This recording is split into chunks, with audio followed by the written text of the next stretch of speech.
Olá, boa noite. Você vai ver hoje, no segunda edição, Operação Cruz de Malta.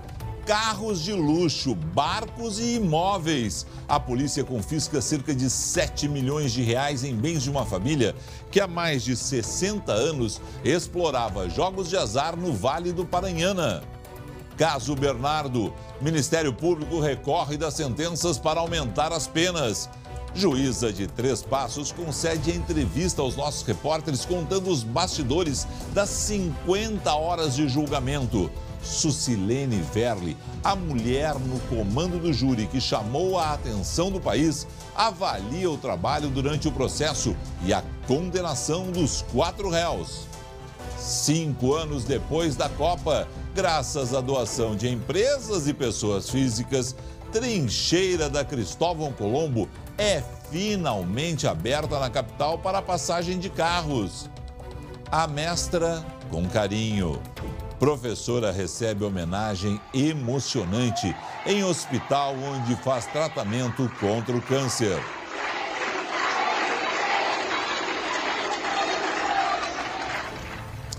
O SBT Rio Grande, segunda edição, está no ar.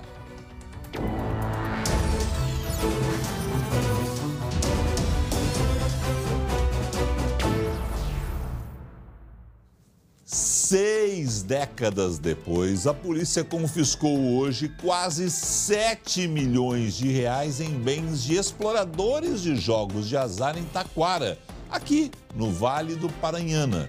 Os carros de luxo, barcos e imóveis apreendidos pertenciam a uma família que promovia apostas ilegais, sim, você ouviu bem, há mais de 60 anos, 6 décadas na cidade. Foram 6 meses de investigação. Rastrear os caminhos do crime organizado não foi uma tarefa simples. O nosso trabalho investigativo ele tem que ser complexo, porque senão nós não conseguimos abranger também a complexidade do trabalho do criminoso. Segundo os agentes da Delegacia de Repressão aos Crimes de Lavagem de Dinheiro, o negócio era uma espécie de herança de família. 6 décadas de exploração de jogos de azar. Tinha o patriarca esse, que passou o negócio para o filho dele, ainda com o auxílio de outro filho, né, o filho adotivo, tudo mais. Eles tocavam o negócio auxiliado de outras pessoas. As ordens judiciais foram cumpridas em Canoas, na região metropolitana, em Tramandaí, no litoral norte, e em Taquara, município do Vale do Paranhana, que servia de base para o bando. A Polícia Civil confiscou quase 7 milhões de reais em bens da organização criminosa, entre imóveis de alto padrão, carros de luxo e até embarcações. No alvo da investigação estavam 22 integrantes da quadrilha. A mulher de um dos líderes foi presa em flagrante por posse ilegal de munição. Foram descobertas pelo menos 16 contas bancárias em nome de laranjas, além de estabelecimentos de fachada que serviam para esconder as bancas de jogo do bicho e de apostas em máquinas caça-níqueis. Nós estamos diante de uma organização criminosa, estruturada, com um poder econômico muito grande, que no dia de hoje acaba de ser desmantelada. Vamos mudar de assunto porque a investigação do desaparecimento de uma universitária em Pelotas foi arquivada pelo Ministério Público. Há 8 meses, a família busca informações a respeito do paradeiro da estudante. Da redação, Luciane Coman, do que levou o Ministério Público a tomar essa atitude. Lu, boa noite. Boa noite, Felipe. Boa noite a todos. Que triste, né, dar essa notícia. Mas, enfim, foi a falta de novas pistas, Felipe. A estudante de nutrição, Mirela da Mota Gomes, que na época tinha 18 anos, foi vista pela última vez em julho do ano passado, quando o pai a deixou ali na porta da Universidade Federal de Pelotas. Naquela época, a nossa equipe mostrou as buscas, com a divulgação de cartazes pela cidade. Inclusive, a Mirela tem uma irmã gêmea, sim, a Mariana, né, que estaria junto com o pai na hora que deixaram ela lá na universidade. Segundo o Ministério Público, a promotoria acompanhou diariamente o caso, houve buscas, pessoas foram ouvidas, inclusive possíveis suspeitos do desaparecimento, mas nenhuma das pistas levantadas se confirmou. E aí o MP diz que todas as linhas de investigação foram seguidas, E o caso segue sem uma conclusão. E por falta de novas informações, novas pistas e a indefinição, né, do caso, a solução oficial, formal, na verdade, Sim, é arquivar. Ou seja, eles não têm mais para onde ir e então arquivaram. que coisa estranha esse caso. Muito Ela estranho. simplesmente sumiu, né? E o Ministério Público, polícia, ninguém tem a menor pista da Mirella. É aqueles mistérios, né, Felipe? Exatamente. Falando em Ministério Público, o Ministério Público Estadual recorreu hoje para aumentar as penas dos condenados no caso Bernardo. Os detalhes do pedido serão apresentados até abril, quando a Justiça tiver acesso à degravação de todo o julgamento. Assim, será possível analisar os pontos que reforçam a solicitação do Ministério Público. Na última sexta-feira, foram condenados o pai de Bernardo, o médico Leandro Boldrini, a madrasta, a enfermeira Graciele Ugolini e os irmãos Edelvânia e Evandro Virganovics. Somadas, as penas chegam a quase 100 anos de prisão. Daqui a pouco você vai ver uma entrevista feita por nossos repórteres em Três Passos com a juíza Sucilene Verli, que comandou o julgamento do menino Bernardo. Sucilene avalia a sentença, o trabalho durante o processo e conta bastidores do júri em instantes aqui no Segunda Edição. E com quase 5 anos de atraso, 5 anos, foi liberado nesta tarde o trânsito na trincheira da Cristóvão Colombo. A obra era um dos legados daquela Copa, você lembra? Teve uma Copa no Brasil lá em 2014. A obra era um legado da Copa, rapaz. Quem está lá no local é a Giza Guerra. Boa noite, Giza. O pessoal deve estar passando aí com cara de feliz, Giza. Oi, Felipe, boa noite a ti, boa noite a todos. Olha, o clima é de comemoração aqui nos arredores, né, da Avenida Cristóvão Colombo. Muita gente que passa buzinando, aquela coisa de final de Copa do Mundo, pois é, com um pouquinho de atraso, mas está acontecendo agora. Muita gente passa dizendo até que, enfim, realmente essa obra aí foi concluída. A gente está aqui bem pertinho, olha só, temos uma movimentação bem tranquila agora, mas quando a nossa equipe chegou, o trânsito estava muito carregado. Essa obra que teve a liberação assinada lá em 2012, começou efetivamente em 2013, foi paralisada em 2017 por problemas com a empresa que realizava essas obras e então teve essa conclusão finalizada em 2019 apenas, graças a uma parceria entre a Prefeitura e um grupo de moradores e também empresários que fizeram a doação. A Prefeitura legalizou essa doação e o trecho, então, de 60 metros que passa por baixo da Avenida Dom Pedro II está liberado a partir de hoje. Boa notícia pra gente, né, Felipe? Maravilhosa notícia. Obrigado, Giza. Obrigado a Giza e também obrigado aos empresários, pessoas físicas que trabalharam, colocaram dinheiro do próprio bolso. Já pagam, né? Em pesados impostos, todos nós pagamos e aí o pessoal foi lá e tirou dinheiro do bolso para concluir uma obra que nossas autoridades disseram ser essencial para a cidade. Mas simplesmente pela incompetência das administrações dos prefeitos Fortunati e Marquesan, estava parada. Só foi liberada hoje, quase 5 anos depois do fim da Copa de 2014. Aquela que a Alemanha venceu. A atual campeã do mundo é a França, né? Sobre 2 outras obras da Copa. A trincheira da Anita Garibaldi foi retomada em fevereiro. Segundo a Prefeitura, ainda é preciso fazer um muro de contenção e o alargamento da via. Já na trincheira da Ceará, falta terminar parte dos drenos, das paredes e resolver infiltrações. A obra não inaugurou, já tem infiltração lá. Os serviços foram retomados no início do mês. As 2 obras estão com mais de 90% do trabalho concluído, segundo a Prefeitura, que não faz previsão de quando elas deverão ser finalmente entregues. Faltando tão pouco, eu acredito que... Deixa eu ver... Antes da Copa do Catar, 2022. Talvez lá essas obras estejam prontas. A Biblioteca Pública do Estado tem quase 150 anos. Ela abriga livros raros e importantes para a história dos gaúchos. Desde 1871, as portas estão abertas para os apreciadores da leitura. Mas agora a biblioteca precisa também de leitores generosos. Isso porque falta dinheiro para o restauro das obras literárias. Adotar é uma decisão importante, exige responsabilidade e um bom investimento de tempo e dinheiro. Claro que é impossível falar de adoção sem mencionar o amor. Estamos em um abrigo de livros. Bom, eu adotei a obra Partenon Literário devido à importância para o nosso acervo e pela procura de muitos usuários, ela estava bastante danificada. Sem dinheiro para a manutenção do acervo de mais de 240 mil obras literárias, desde 2002, a Biblioteca Pública do Estado tem o programa de adoção de livros. São obras históricas, a maioria com mais de 100 anos, cujas narrativas estão imortalizadas e as páginas deterioradas. A ação do tempo, os agentes biológicos, o próprio manuseio, né? O ideal também é um ambiente climatizado.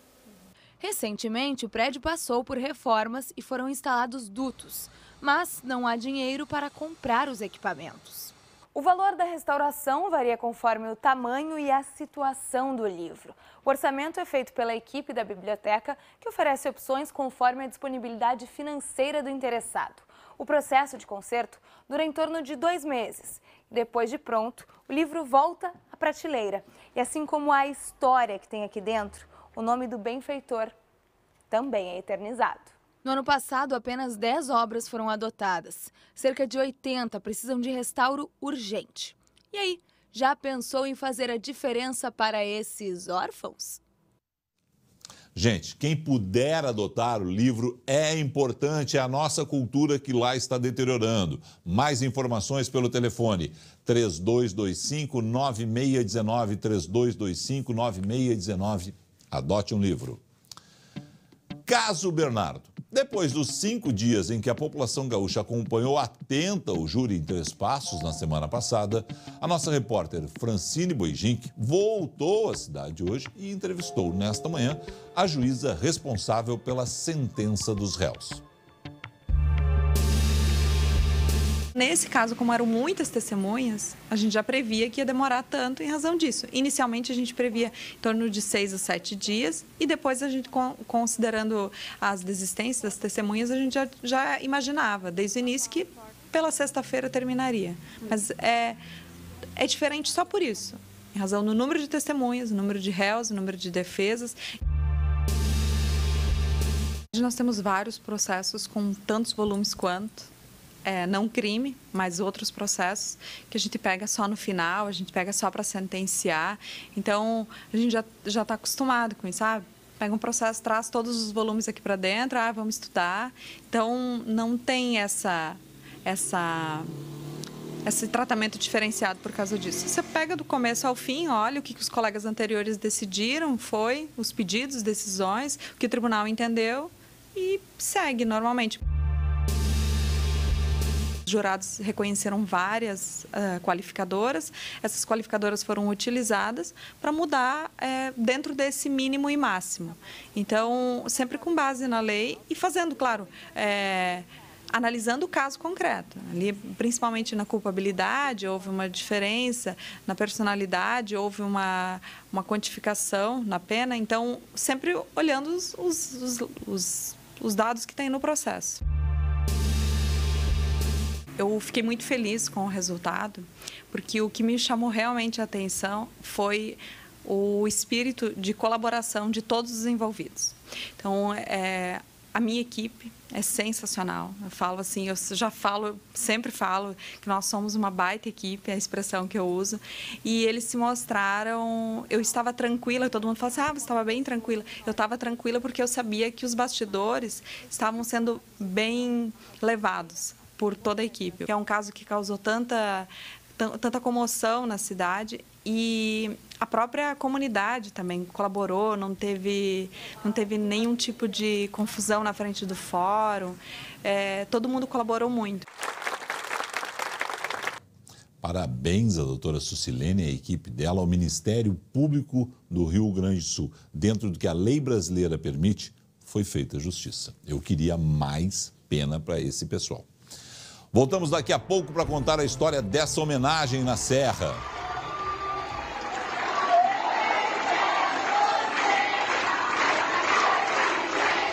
Em instantes, aqui no Segunda Edição.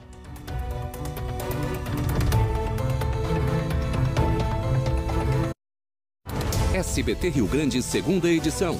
Oferecimento Sicredi. Abra uma conta e descubra que gente que coopera, cresce. Senac. Educação profissional mudando vidas. E Farmácias Associadas. Aqui você tem amigos.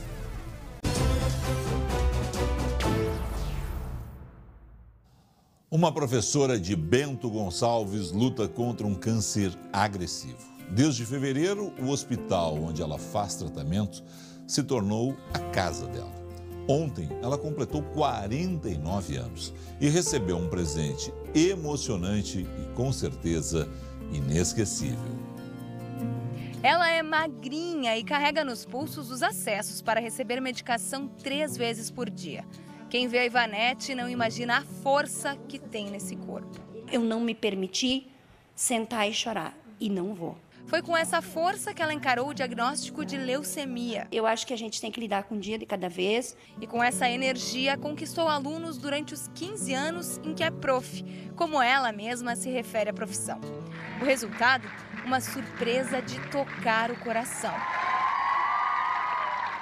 O aniversário de 49 anos poderia ser o mais triste, mas foi o mais incrível. Mas chorar de alegria é bom, né? A surpresa veio de alunos desta escola pública, onde Ivanete dá aula de inglês há cerca de 10 anos.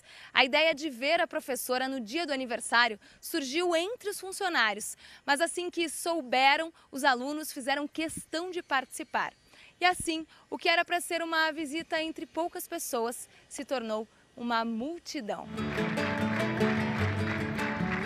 A Prof. Ivanete foi uma professora muito importante para nós e por isso a gente se preocupa muito com ela. Orgulhosa, Ivanete mostra os cartões e cartazes que ganhou e reforça que além de um Happy Birthday, Feliz Aniversário em inglês, ela quer mesmo muitos anos de vida. Eu vou ficar careca, vou perder o cabelo, que aliás, né, tá caindo tudo já.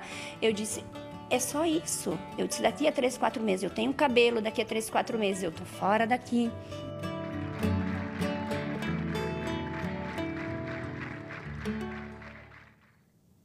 Bacana demais, hein? Belíssima homenagem daquelas ao mestre, nesse caso, a mestra com carinho. Um detento do presídio de Caxias do Sul foi recapturado após uma tentativa de fuga. Segundo moradores das proximidades, foram disparados tiros. Da redação, Luciane Coleman. Pois é, Felipe, olha só essa imagem, né? Essa tentativa de fuga aconteceu agora à tarde e o detento do presídio regional de Caxias do Sul foi recapturado, como vocês viram, no telhado.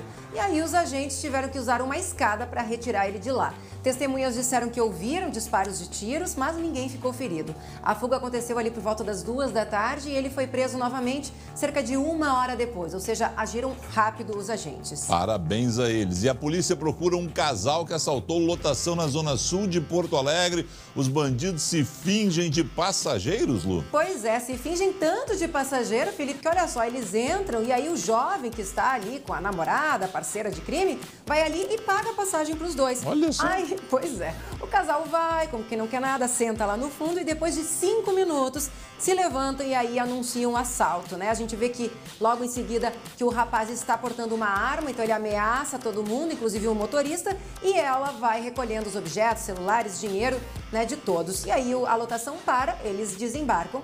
Esse assalto aí aconteceu no dia 28 de fevereiro e a polícia ainda está atrás desses 2 criminosos. O que mais me impressiona nessas cenas são que eles sabem que tem câmera na lotação, sabem que estão sendo filmados e agem naturalmente. É a certeza da impunidade, né, Felipe? Exatamente. Certeza da impunidade, a gente vê direitinho o rosto deles, ou seja, quem conhece eles reconheceu. Exatamente. E pode fazer a denúncia ali no telefone que é o 98446-58074.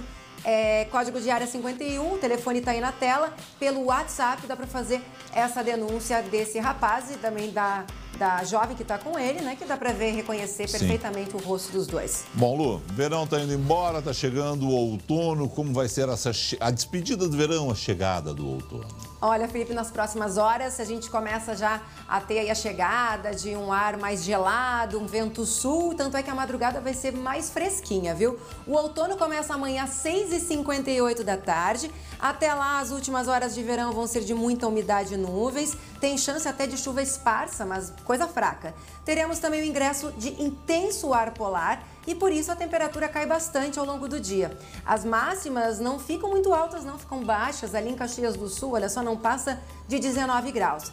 Aqui em Porto Alegre, sol e nuvens, mínima de 17, máxima de 22. A temperatura cai mais na madrugada de quinta, vai a 14. E na sexta chega a 12 graus, Felipe. É o outono chegando aí com uma temperatura bem agradável, sol e uma chuvinha fraca, assim, só para dar aquele ar de inverno. É o outono chegando, né? Tá chegando o outono mesmo. Tá com chegando... a cara dele, né? Com a cara não dele, com a cara do verão. Lu, obrigado a você, até amanhã. Até amanhã. Mais informações locais às 11h40 com o Marcelo Coelho. Na sequência tem a Débora de Oliveira e o esporte. Fica agora com as notícias nacionais e internacionais no SBT Brasil. Até amanhã. Tchau.